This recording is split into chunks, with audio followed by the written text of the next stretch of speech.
Le Seigneur nous accueille. Entrez, entrez donc tel que vous êtes. N'éteignez pas vos colères, ne taisez pas vos angoisses et surtout n'éteignez pas vos enthousiasmes. Car c'est lui, notre Dieu, qui reçoit nos révoltes. Il se glisse là, sous nos accablements. C'est lui qui, jour après jour, ranime notre joie. La grâce et la paix nous sont données sans aucune condition. Cette grâce qui nous rappelle que toute existence humaine est un don gratuit. Cette paix, celle que nous cherchons, qui nous échappe bien trop souvent, elle nous est offerte en Jésus-Christ pour nous accompagner du jour de notre arrivée jusqu'au jour de notre départ. Amen. Et je vous invite à vous lever. Nous chanterons la première strophe du psaume 92.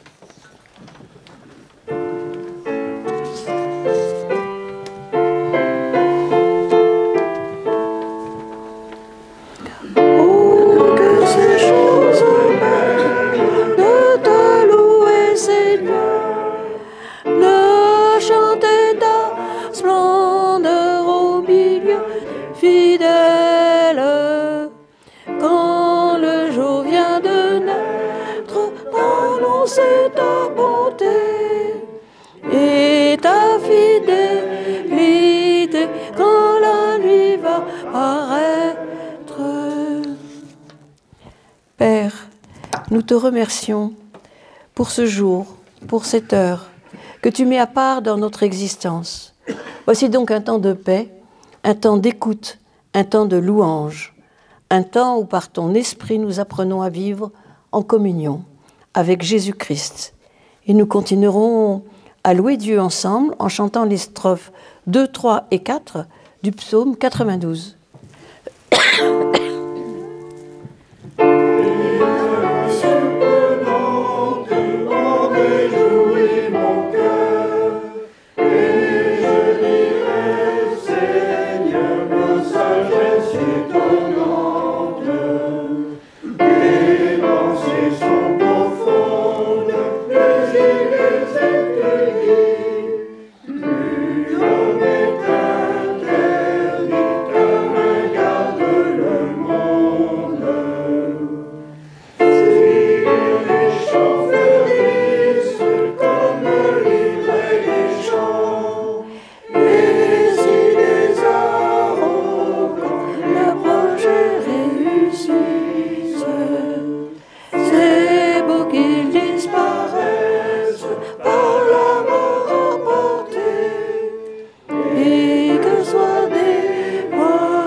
Et vous pouvez vous asseoir.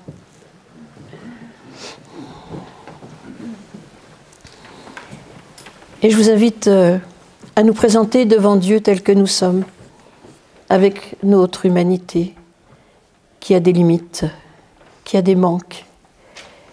Mais nous pouvons nous présenter devant lui dans la confiance. Mon Dieu, tu es parole de vie.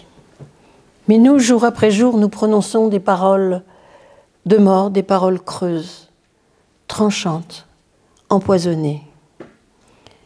Seigneur, tu es la parole faite chair et nous, jour après jour, nous la falsifions, cette parole, par nos bavardages, nos soi-disant vérités, nos jugements définitifs.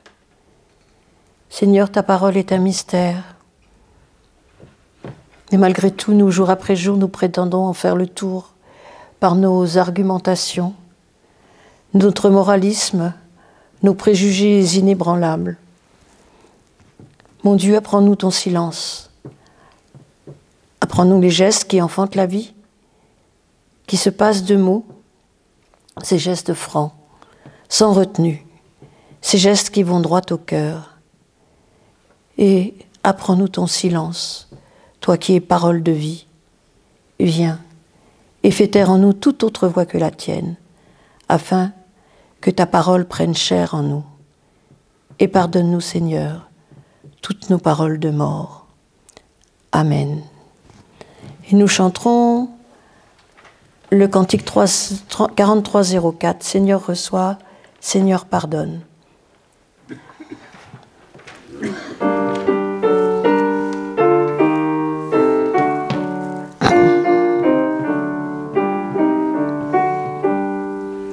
Seigneur reçois, Seigneur pardonne notre misère et nos péchés, et ce pardon que tu nous donnes, enseigne-nous à le donner.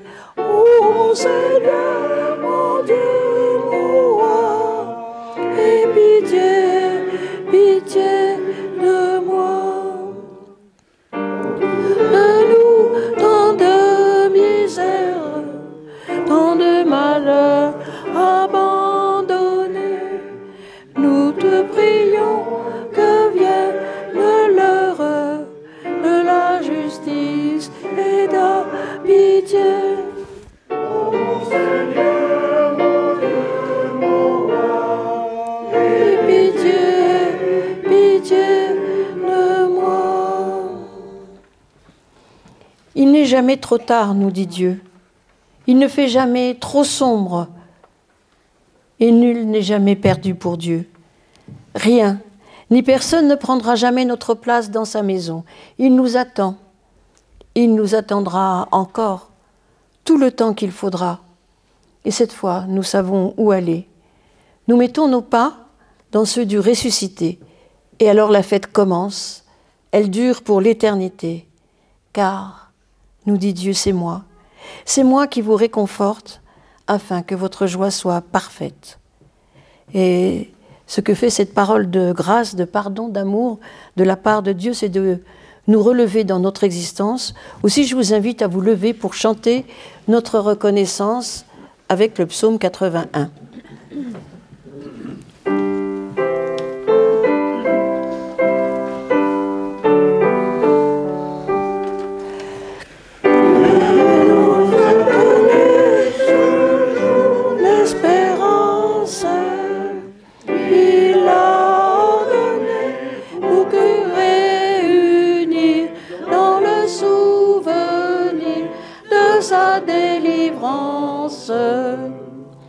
J'entends une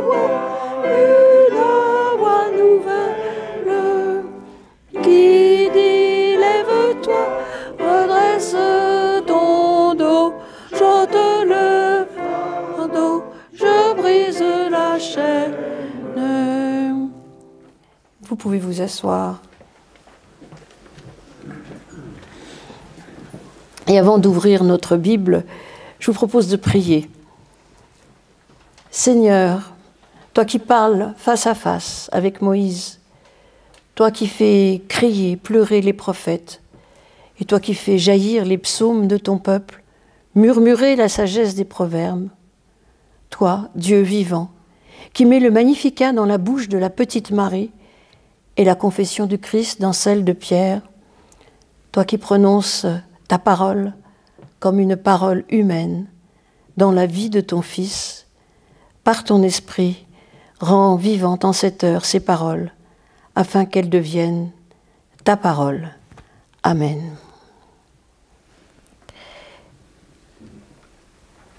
Et en ce jour, je pense que je vais lire quand même le fameux texte des rois mages. Bah oui, quand même. Je vais dire quelques mots sur les rois mages, mais je vais essayer d'ouvrir un peu dans ce récit à d'autres choses que les rois mages.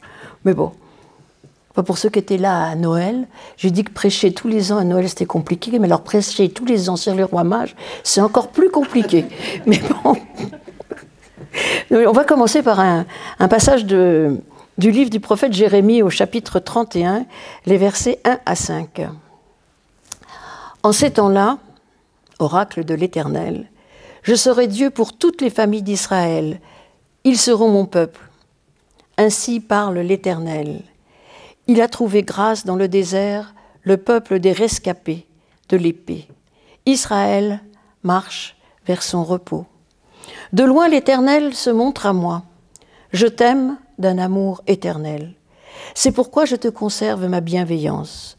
Je te rebâtirai et tu seras rebâti, Vierge d'Israël. Tu auras encore des tambourins pour parure, et tu sortiras au milieu des danses de ceux qui s'égaient. Tu planteras encore des vignes sur les montagnes de Samarie.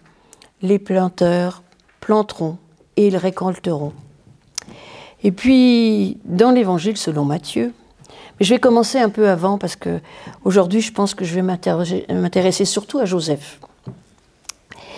Donc, dans l'Évangile selon Matthieu, après la longue généalogie de Joseph, et non pas de Jésus, à partir du verset 18, et puis après j'enchaînerai sur le chapitre 2 de l'Évangile de Matthieu. Voici comment arriva la naissance de Jésus-Christ. Marie, sa mère, était fiancée à Joseph. Avant leur union, elle se trouve enceinte par l'action du Saint-Esprit. Joseph, son époux, qui était un homme de bien et qui ne voulait pas la diffamer, se proposa de rompre secrètement avec elle. Comme il y pensait, voici qu'un ange du Seigneur lui apparaît en songe et dit « Joseph, fils de David, ne crains pas de prendre avec toi Marie, ta femme, car l'enfant qu'elle a conçu vient du Saint-Esprit. Elle enfantera un fils et tu lui donneras le nom de Jésus, car c'est lui qui sauvera son peuple de ses péchés. » Tout cela arriva afin que s'accomplisse ce que le Seigneur avait déclaré par le prophète. « Voici que la jeune fille sera enceinte, elle enfantera un fils, on lui donnera le nom d'Emmanuel, ce qui se traduit par Dieu avec nous. » À son réveil, Joseph fait ce que l'ange du Seigneur lui avait ordonné. Il prend sa femme chez lui, mais il ne la connaît pas jusqu'à ce qu'elle eût enfanté un fils, auquel il donne le nom de Jésus. Jésus était né à Bethléem, en Judée, au temps du roi Hérode. Des mages d'Orient arrivèrent à Jérusalem et ils dirent « Où est le roi des Juifs qui vient de naître? Car nous avons vu son étoile en Orient.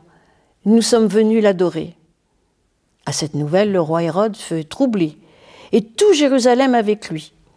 Il assembla tous les principaux sacrificateurs, les scribes du peuple, pour leur demander où devait naître le Christ. Ils lui dirent « À Bethléem, en Judée, car voici ce qui a été écrit par le prophète. Et toi, Bethléem, terre de Juda, tu n'es certes pas la moindre parmi les principales villes de Juda, car de toi sortira un prince qui fera paître Israël, mon peuple. » Alors Hérode fit appeler en secret les mages, se fit préciser par eux l'époque de l'apparition de l'étoile. Puis il les envoya à Bethléem en disant « Allez et prenez des informations précises sur le petit enfant. Quand vous l'aurez trouvé, faites-le moi savoir, afin que j'aille moi aussi l'adorer. » Après avoir entendu le roi, ils partirent. Et voici, l'étoile qu'ils avaient vue en Orient les précédait. Arrivée au-dessus du lieu où était le petit enfant, elle s'arrêta. À la vue de l'étoile, ils éprouvèrent une grande joie. Ils entrèrent dans la maison, virent le petit enfant avec Marie, sa mère. Ils se prosternèrent et l'adorèrent. Ils ouvrirent ensuite leur trésor et lui offrirent en présent de l'or, de l'encens, de la myrrhe. Puis, divinement avertis en songe de ne pas retourner vers Hérode, ils regagnèrent leur pays par un autre chemin. Après leur départ, un ange du Seigneur apparut en songe à Joseph et dit « Lève-toi, prends le petit enfant et sa mère, fuis en Égypte et reste-y jusqu'à ce que je te parle, car Hérode va rechercher le petit enfant pour le faire périr. » Joseph se leva, prit de nuit le petit enfant et sa mère, et il se retira en Égypte. Seigneur, ta parole est une lampe à nos pieds, une lumière sur nos sentiers. Amen. Et nous chanterons maintenant le cantique 2204, et je vous invite à vous lever pour chanter.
Non, je le disais, les rois mages, c'est presque, enfin, ils ne sont pas rois, hein, vous l'avez entendu. Ben, les mages, c'est presque le passage obligé pour le premier culte du mois de janvier. Donc, avant l'épiphanie, c'était le 6 janvier. Mais je crois que maintenant, c'est le dimanche, systématiquement. Bon, enfin, c'est pas très grave. Bon, en tout cas, heureusement qu'il y a la galette, parce que des fois, les mages... Bon, mais on va quand même s'arrêter un peu là-dessus. Quelques versets, vous avez entendu, il n'y a vraiment pas grand-chose. Il y a juste Matthieu qui nous parle des mages, à peine une dizaine de versets. Et pourtant, tant de représentations, tant de littérature à propos de ces mages, sur leur sujet. Pourtant, le texte, vous l'avez entendu, ne dit pas grand-chose. Mais il faut reconnaître que l'apparition de ces personnages, à la fois étranges et étrangers, a su ouvrir un monde encore inconnu. Cet Orient d'où nous vient le jour. Parce qu'ils viennent de là, les mages, ils viennent de l'Orient. Et ça, c'est pas anodin, parce que le soleil se lève à l'Orient. Et vous savez, dans le monde de l'Israël dans lequel Jésus naît, l'Occident, c'est pas du tout bien vu. C'est là que on meurt. D'ailleurs, l'Occident, c'est le lieu de la mort. L'Est, c'est vraiment l'Ouest, c'est vraiment pas quelque chose de fort. Et ils ont peur. Évidemment, on a peur de la mort parce que le soleil meurt chaque jour. Donc, ils viennent de la lumière. Ils viennent de la lumière pour reconnaître la lumière. Ils sont guidés par une étoile en plus. Bon, le ciel devait être un peu couvert à un moment donné parce qu'ils se trompent. Hein. Ils arrivent à Jérusalem au lieu de Bethléem. Bon, faut dire que quand on veut aller vénérer un roi, on va à la capitale. Hein. On ne va pas dans un petit village de province. Donc, ils sont arrivés à Jérusalem. Puis finalement, ils retrouvent l'étoile, ils arrivent à Bethléem. Ils sont guidés, ils viennent de la lumière, ils sont guidés par la lumière. Ils viennent se prosterner devant ce tout petit qui, en réalité, cela nous est dit ailleurs, qui est la lumière de notre monde. Alors, la littérature nous dit après qu'ils sont trois. Bon, ils sont trois parce que, à mon avis, il y a 3 cadeaux. Donc on pense qu'ils sont 3. Chacun amène un cadeau. Bon. Et puis ils ont un nom. Ça vient bien plus tard. Gaspard, Melchior, Balthazar. C'est vrai qu'on aime bien dans la Bible donner des noms à des gens qui n'ont pas de nom. Hein, la femme au parfum, c'est Marie-Madeleine, alors que non, pas du tout. Enfin bon, c'est comme ça. Mais en réalité, il n'y a pas grand-chose qui nous est dit dans ce bref récit. Et puis la Bible, ce n'est pas un conte des 1001 nuits. Bien que j'aime bien les contes des 1001 nuits, il y a quelque chose de formidable aussi. Mais la Bible, c'est presque le contraire. Parce que ces grands savants venus d'Orient, alors qui ne sont pas rois, mais qui sont certainement quand même des mages, des personnages un peu importants d'une cour quelque part, en Perse ou par là, on ne sait pas trop en fait. Hein. Mais bon, peu importe. Ils sont probablement des personnages importants. En plus, ils apportent des cadeaux quand même qui ont un certain prix. Donc, eh bien, là, il y a un retournement de situation, c'est qu'en fait, ils viennent se prosterner devant un tout petit dont on ne sait rien. Alors nous, on sait que vaguement que Joseph n'est pas son père, que Marie attend cet enfant de manière un peu miraculeuse. En tout cas, c'est ce qui nous est dit dans le récit. Mais lui ne sait rien. En tout cas, Joseph et Marie, personne ne les connaît. Et ils sont là. Ils viennent se prosterner devant un petit. Alors, dans l'évangile de Matthieu, on ne nous le dit pas, mais enfin, dans l'évangile de Luc, il est là, dans une mangeoire, parce qu'il y avait de la place nulle part. Donc, il y a quand même quelque chose d'étonnant, que des grands viennent et acceptent, finalement, de se prosterner devant cet enfant et lui offrent ces cadeaux tout à fait précieux. Alors, cette naissance est tout à fait étonnante. Alors, il faut reconnaître que toute naissance est une fête. Mais bon, quand même, si long chemin pour se prosterner devant ce tout petit. Donc là, c'est vrai que pour nous aujourd'hui encore, cette naissance, toute naissance, mais cette naissance particulièrement là, est une bonne nouvelle. Alors revenons un peu à nos mages. Qu'est-ce qu'ils apportent? Alors on peut se réjouir, mais finalement dans cette histoire, il y a quand même bien des parts d'ombre. Déjà, il y a cette volonté d'Hérode de tuer cet enfant. Et d'ailleurs, après, dans la suite du récit, il va faire tuer de nombreux enfants, même si Jésus a réussi à être extirpé grâce à son Père, il va faire tuer de nombreux enfants. Donc on voit que, à peine Jésus est né, la mort rôde.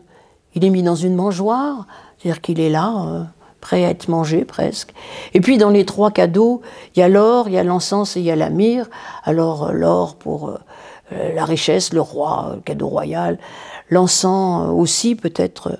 Et puis la myrrhe, c'est quand même avec ce parfum qu'on embaume les morts.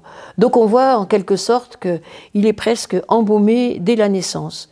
Ça nous renvoie d'ailleurs à un autre passage où on va embaumer Jésus, le passage de cette femme au parfum, qui va embaumer, suivant les évangiles, la tête, le pied, mais qui va embaumer Jésus par avance. Mais donc dans notre récit, tout n'est pas tout rose, tout n'est pas si joyeux. Il y a donc de nombreuses bizarreries. Il y a donc cette mort, en quelque sorte, qui est là dès le début. Et les mages repartent. Les mages repartent, et finalement, s'il n'y avait pas Joseph qui arrive, qui entre en action, qui vient pour sauver l'enfant, eh bien, il n'y aurait plus de récit. Nous ne serions pas réunis ici aujourd'hui. Joseph qui, pour une deuxième fois, va sauver l'enfant. Il a sauvé la première fois l'enfant, Joseph, parce que en acceptant Marie, il accepte Marie, son enfant, il les accueille, il les adopte en réalité. Donc en adoptant Marie et l'enfant, et en adoptant cet enfant, il devient vraiment un vrai père. On peut s'interroger sur la paternité, toujours, ou sur la maternité d'ailleurs, mais la paternité ne pourra jamais se faire sans qu'il y ait ce geste de l'adoption. Même quand la paternité est naturelle, eh bien, il faut savoir adopter ses enfants. On peut très bien avoir des enfants et ne pas être capable de les adopter. Et c'est un travail de toute une vie, mais enfin bon. Au départ, il faut être capable de reconnaître et de donner de l'amour à cet enfant. Et c'est ce que Joseph prouve en réalité quand il accepte Marie. Je voudrais revenir un peu sur Joseph, parce que c'est vrai qu'on parle très souvent de Marie, de la naissance miraculeuse de Marie, de la Vierge Marie. On a fait de cette femme ce qu'elle n'était pas du tout d'ailleurs. Bon, j'ai entendu ma collègue prêcher sur Marie il y a 15 jours, je crois, c'était à Maglone. Et bon, c'est vrai qu'on revisite le personnage de Marie. C'est une femme, en fait, assez forte. Et bon, mais je voudrais, à travers les personnages de Joseph et de Marie, et même de ce couple quand même, ce couple qui est très important, et ce couple qui est loin d'être dysfonctionnel, comme on dit aujourd'hui, ce couple finalement fonctionne bien grâce aux deux. Et Marie, donc, on a beaucoup insisté sur sa virginité. Alors je ne suis pas du tout persuadée que l'évangile soit un traité de gynécologie. Hein. Donc je ne sais pas trop comment est arrivé Jésus. Bon, moi, je fais partie de ces gens qui croient au miracle. Donc, mais ce qui est important, c'est le sens en fait qu'on donne à ça. Mais cette notion de virginité, en fait, on se trompe complètement. C'est pour ça que je vous ai lu ce petit passage de Jérémie. On retrouve ça chez d'autres prophètes, mais particulièrement dans ce chapitre 31 de Jérémie, où on nous parle de la Vierge d'Israël. Ben, la Vierge d'Israël, c'est le peuple d'Israël quand il écoute Dieu, quand il est en proximité avec Dieu. Donc il s'agit d'une virginité spirituelle. Et probablement que à la fois Marie et Joseph ont cette virginité, cette capacité à accueillir Dieu. D'ailleurs, il y a la figure opposée chez certains prophètes, Amos en particulier, qui est celle de la prostituée, lorsque Israël adore d'autres dieux, lorsqu'il se pourvoit pas très bien. Mais donc, je pense qu'il faut revoir cette notion de virginité. D'ailleurs, en réalité, lorsqu'on parle de la jeune fille, d'ailleurs j'ai dit la jeune fille, je n'ai pas dit la Vierge en citant Ésaïe, parce que ce n'est pas tout à fait le même mot. C'est le mot jeune fille. Alors c'est vrai que une jeune fille de bonne famille, quand elle est très jeune, c'est la toute jeune fille, a priori elle est vierge. Hein. Donc on peut parler de l'un ou de l'autre, que ce soit dans le monde hébreu ou grec, que ce soit le mot alma ou parthénos, ça peut être jeune fille, mais ça peut être aussi vierge. Il y a ce deux sens. Mais la vraie virginité, c'est un autre mot, qui est traduit bien dans nos Bibles par vierge, c'est la virginité spirituelle.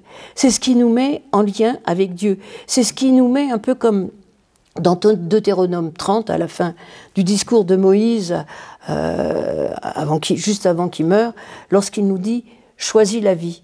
J'ai mis devant toi la vie et la mort.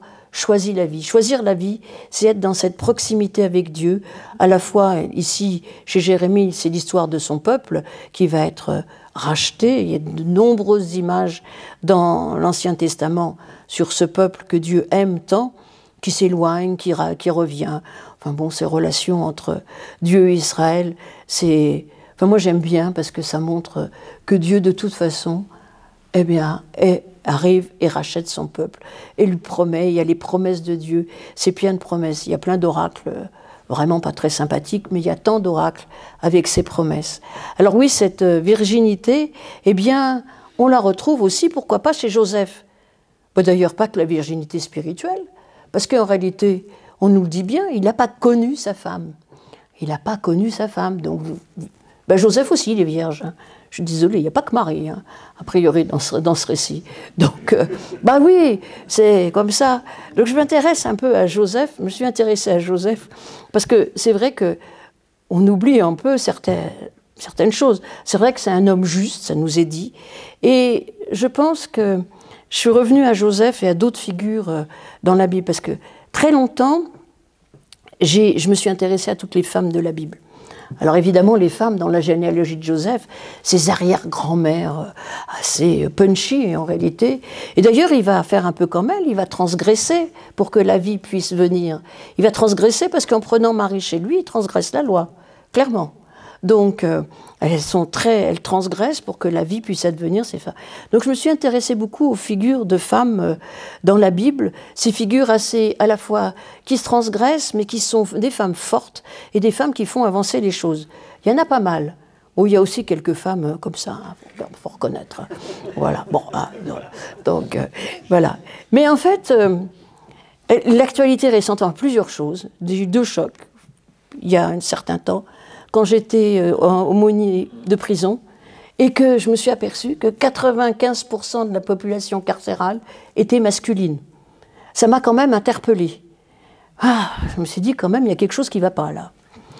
Et puis, récemment, quand même, j'ai été très très marquée par ce procès de Mazan quand même. Bon, alors je ne vais pas m'étendre trop là-dessus, mais surtout par la parole de tous ces hommes qui arrivaient et qui n'étaient même pas capables de reconnaître qu'ils avaient fait quelque chose qui n'était pas bien. Enfin, on n'est même plus dans l'ordre de la morale, là, je veux dire. Et je me suis dit quand même, il y a vraiment un problème dans la société, certainement d'éducation, je pense, parce que je ne pense pas que la masculinité, la virilité, enfin je ne sais pas comment on dit, peut être automatiquement toxique, elle peut être tout à fait positive. D'ailleurs, il y a eu des paroles d'hommes importantes. Et je me suis dit que finalement, c'était important d'avoir des modèles féminins forts et tout. Bon, je ne les laisserai jamais de côté, puis je continuerai à creuser, c'est sûr. Mais ce qui est important aussi, c'est d'avoir des modèles masculins qui sont capables de nous donner une autre image de ce que c'est qu'être un homme, une autre image de cette masculinité ou virilité, je ne sais pas, qui est quelque chose de positif. Et je pense que Joseph a tout à fait cette image-là. C'est-à-dire que Joseph, il n'y a pas de violence chez lui. Il est dans le pardon, il est dans l'amour, il n'est pas du tout dans la vengeance. Et donc, il a toutes ces manières de vivre, en fait, ça. Il reste un homme, il reste quand même un petit peu le père de... C'est lui qui décide d'emmener toute sa petite famille en Égypte. Bon, alors on est quand même dans un monde très patriarcal, hein, c'est lui. Mais en fait, il arrive et grâce à lui, en fait, les choses vont changer. Mais parce que à aucun moment, il ne se comporte comme on pourrait attendre qu'il se comporte. Ou dans la Bible, il y en a des hommes, ne serait-ce que David, hein, je veux dire. Alors là, on peut en parler entre son côté guerrier. Et je pense que je sais pas, moi, l'épisode où il voit une femme nue et qu'il la fait venir chez lui pour coucher avec, bon, lui, il n'a pas demandé son avis, hein, alors là. Donc, il y a quand même des figures. Bon, il a aussi des côtés positifs, David. Il y a des temps où ça se passe bien, quand même. Mais bon, il y a quand même beaucoup de figures masculines assez critiquables et critiquées, mais on est dans un monde patriarcal. Et peut-être qu'elles sont là aussi pour qu'on réagisse et qu'on se dise, là, ça va pas, il y a quelque chose qui cloche. Avec Joseph, tout va bien. Je dirais même que tout va bien. Ce qui m'intéresse aussi, dans cette histoire de Joseph, c'est que après, Joseph, il disparaît du récit. Marie, elle réapparaît un peu de temps en temps. Joseph, il disparaît du récit. il disparaît du récit pour laisser la place à son fils. Alors son fils, qui est quand même quelqu'un, alors là pour un modèle d'humanité, je dirais, parce qu'en fait c'est ça qu'on cherche, qu'on soit homme ou femme, ce qu'on recherche c'est l'humanité qu'il peut y avoir en nous. Cette humanité que fait les autres puissent grandir. Eh bien, en quelque sorte, Joseph a été précurseur, comme Marie, lorsqu'elle dit « Je suis la servante du Seigneur », est précurseur parce que leur fils va être en effet au service de notre humanité. Joseph, il aurait pu tourner différemment, hein, quand on regarde sa généalogie. Bon, il y a 4 femmes qui sont pas mal, mais enfin, il y a quand même un maximum de violence dans cette généalogie. Alors, les 12 ou 13 derniers, on ne sait pas trop qui c'est, mais quand on remonte, tous les rois qui sont cités, je pense qu'il y en a 80% qui ont fait ce qui était mal aux yeux du Seigneur. Puis avant, il n'y a pas que des gens super non plus, hein. Donc, ça nous montre aussi qu'on n'est pas, comment dire, on n'est pas sous le poids de ce qui se passe avant nous. On peut rompre avec une généalogie trop forte, que ce soit dans le bien ou dans le mal d'ailleurs. Parce que quand on est des parents trop bien, c'est pas toujours facile de vivre après, hein. Et quand on a des parents trop toxiques, c'est pas facile de vivre non plus. Mais l'évangile, c'est ça, il a cette force, l'évangile, c'est de nous dire, tu peux rompre avec ça. Bon, peut-être que le papa de Joseph était exemplaire, comme on a dit que les parents de Marie étaient exemplaires, par la suite, la Bible ne nous dit rien, peut-être que les parents de Joseph étaient déjà exemplaires. Mais du coup, je pense qu'on peut s'interroger, ces textes, ils nous interrogent aussi sur la manière dont on transmet. La transmission, je pense que c'est quelque chose qui est tout le temps interrogé dans la Bible, dont on transmet. Quels sont les modèles qu'on donne à nos enfants? Alors il y en a dans la Bible, mais il n'y en a pas que dans la Bible. Je pense que c'est très important de donner ces modèles en avant, afin de rompre avec la violence qui nous précède, avec la violence qui habite dans notre monde, de faire comprendre aux garçons et aux filles que ce qu'on recherche, c'est être pleinement humain. Et être pleinement humain, c'est être dans cette proximité avec Dieu, c'est accepter que l'Esprit de Dieu habite en nous, cet Esprit de Dieu qui fait que nous ne soyons pas juste des humains, mais des êtres humains justes, transformer tout ce qui est toxique en positif. Et ça, c'est vraiment tout un travail. On a besoin de modèles, on peut nous-mêmes être de temps en temps, on n'est pas parfait, hein, donc je ne veux pas mettre la culpabilité en plus, parce que je pense que la culpabilité, ça donne toujours des choses épouvantables. Donc en réalité, on est invité à sortir, à nous extirper de ça.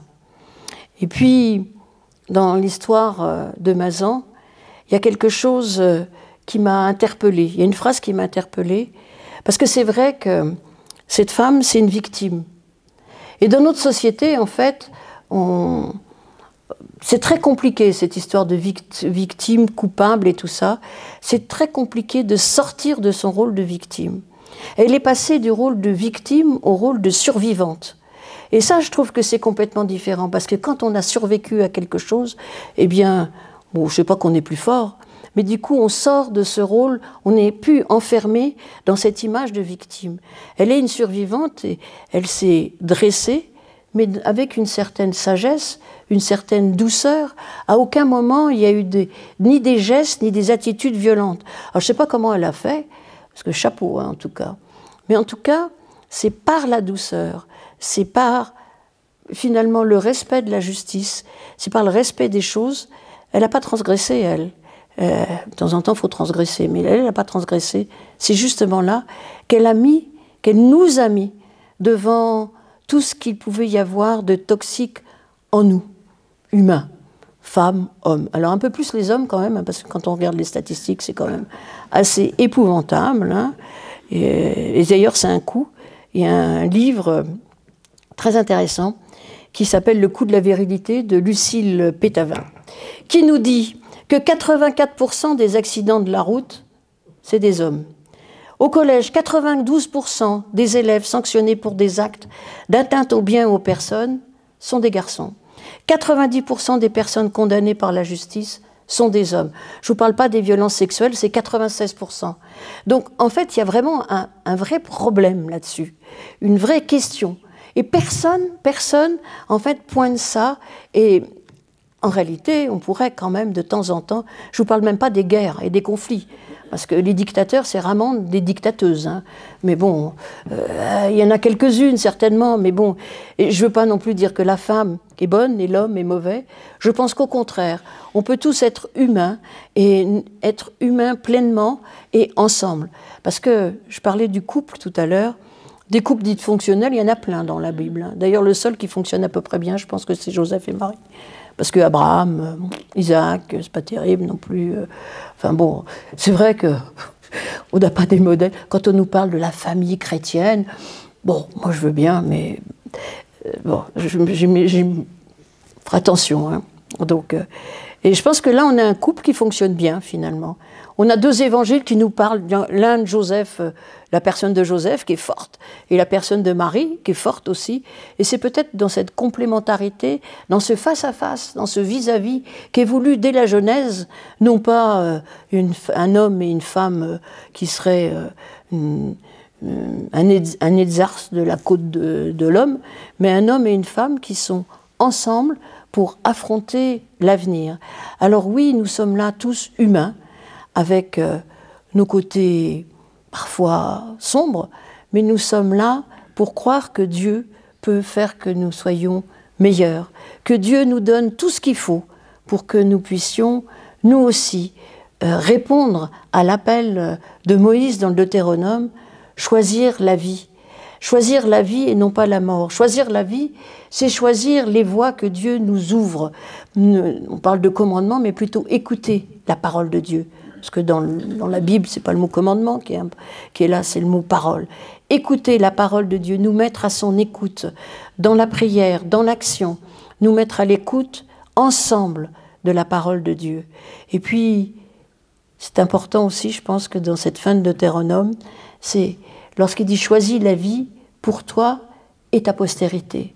Parce que là, je pense que dans cette transmission, nous avons une responsabilité. Alors oui, soyons des Joseph, soyons des Marie. Bon, c'est quand même des personnages littéraires, donc ils sont quand même presque trop parfaits, parce que sinon on n'y arriverait pas. Mais essayons justement de nous mettre à l'écoute de la parole de Dieu, de l'entendre et de répondre à la violence par la douceur et de faire que notre monde puisse devenir ce monde que Dieu désire tant. Amen.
Et je vous invite à vous lever pour confesser notre foi chrétienne.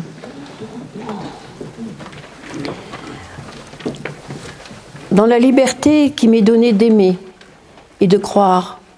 Je reçois la bonne nouvelle de Jésus-Christ, Dieu, éternel et vivant même sans condition. Par son esprit, il me relève et il me guide. Il m'éclaire et il me révèle.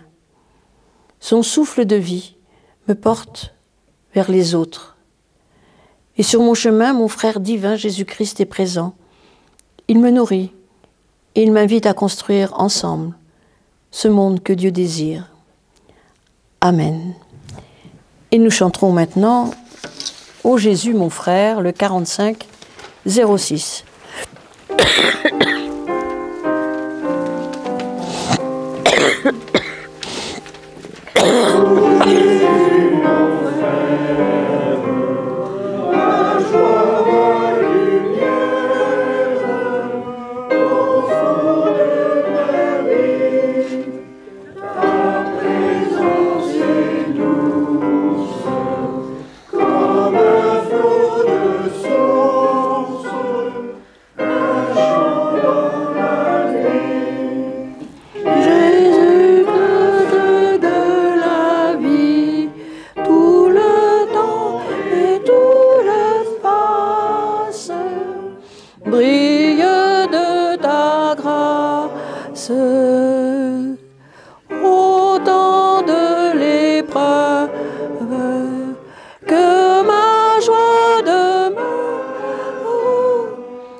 Mais dans ton silence, un désir profond, je salue ton nom. En toi, Jésus, à toute heure, que ma joie demeure. Et donc c'est maintenant un temps d'offrande pour notre Église, et je vous remercie d'avance de votre générosité.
Nous prions.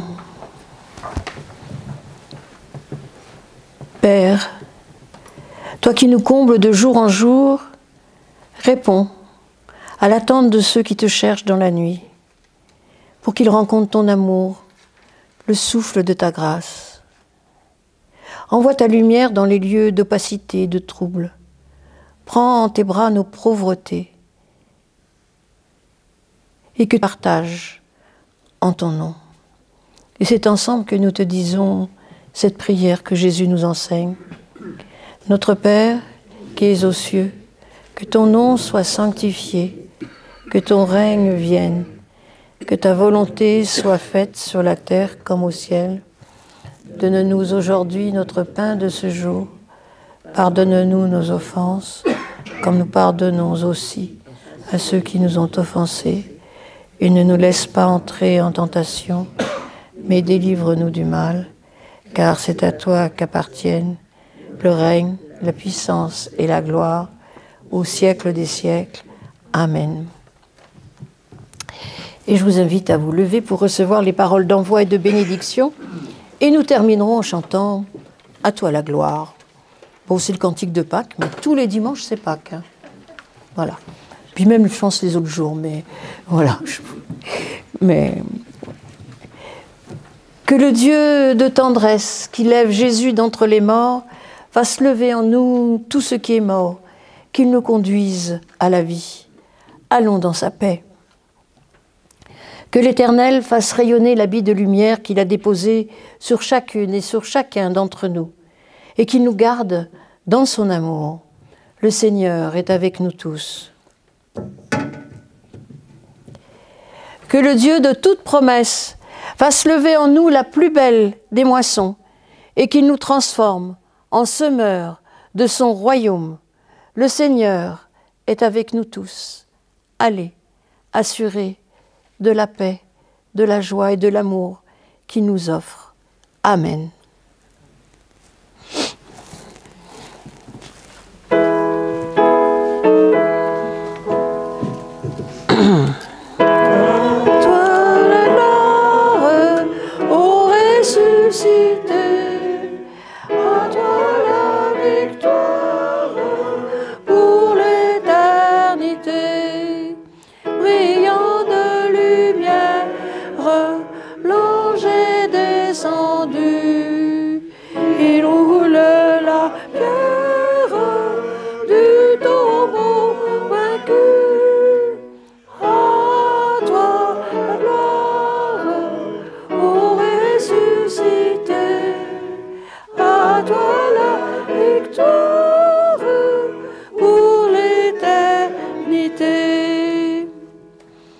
À tous un bon dimanche et une belle année.